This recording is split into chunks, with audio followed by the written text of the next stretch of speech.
Albert Einstein once said that the most important decision you'll ever make is to decide once and for all whether you live in a universe that is supportive, that supports you and is friendly, or whether you live in a universe that is hostile and is non-supportive.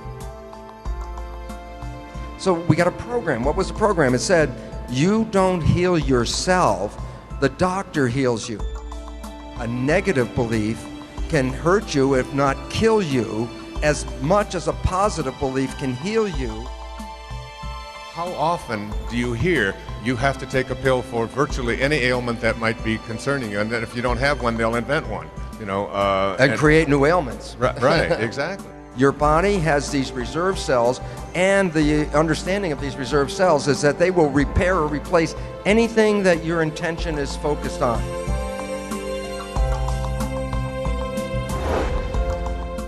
He said, I can change my behavior, and there's a lot of things that I can change in my life, but the thing that I can't change is my DNA. I can't change my genetics. I can't help the way I am.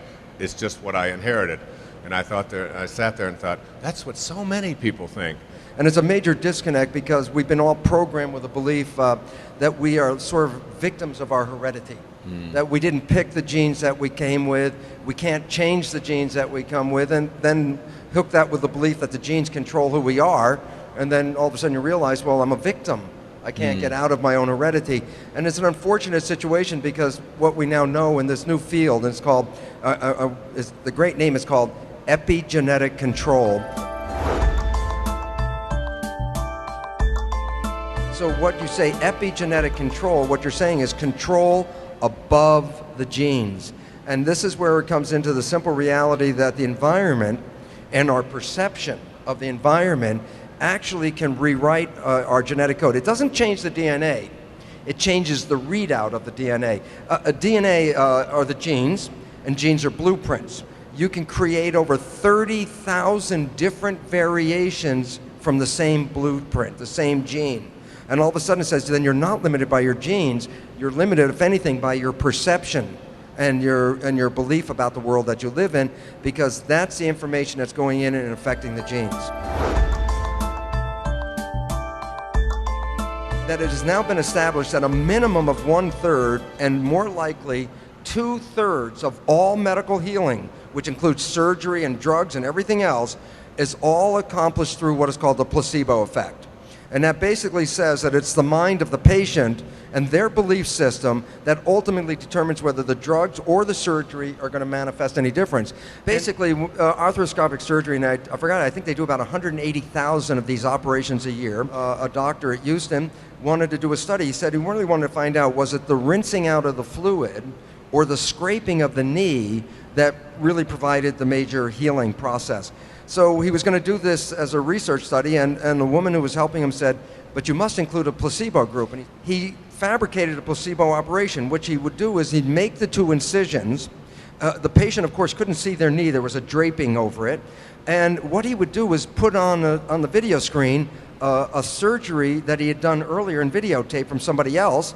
And so what he would do is the patient would get the incisions, they'd watch the surgery, and he would talk through the surgery like, you know, overdubbing, saying, oh yeah, everything's going great, Mr. X, and Mr. X is watching the screen and all that. So that was the placebo surgery. Didn't do anything, made 2 incisions, sewed it back up. They looked at the results, and the results were every process was equally the same. Whether they rinsed it out, whether they scraped it and rinsed it out, or whether they just did the incisions and nothing at all. He had to own, and it was like really difficult, he had to say that all I'm doing is creating a very elaborate and very expensive placebo. And the mind did the healing.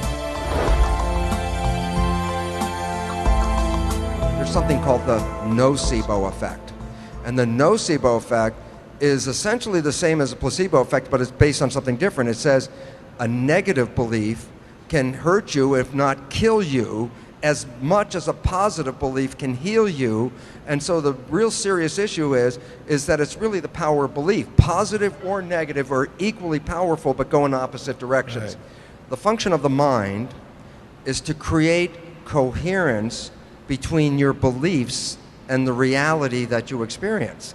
So if you have a belief in your mind that you can't do something, or that you are, susceptible to something, and that's your belief, then the mind's function is to create coherence so that you will manifest that belief to be true. So it's very interesting because Henry Ford, he would say, whether you believe you can or whether you believe you can't, you're right. When a patient hears that they cannot heal themselves, when there's something that's terminal, or any of these other issues, that perception alone can stop the entire healing process right there. You know, my friend Deepak Chopra, do you know Deepak? Yes. You know, talked about one of his best friends, he died, he had a black mark on his lung. And when he found out that he had this black mark on his lung, it meant lung cancer, and he was devastated. And within 3 weeks, he was dead. When they were cleaning out his office, they found x-rays that had been taken of him 20 years before. Same black mark was on the lung, the exact same. It had been there for 20 years, but it wasn't until he found out and thought that this was a brand new thing, and then the mind began to take over. And when they're ready, this is the fun part. There's something called spontaneous remission. And what is a spontaneous remission? Well, these are people, let's say, with terminal illnesses. And everybody counts them out. And then for some particular reason, which I'll get into in a second, something happens, and all of a sudden they get up out of that deathbed and they're no longer sick.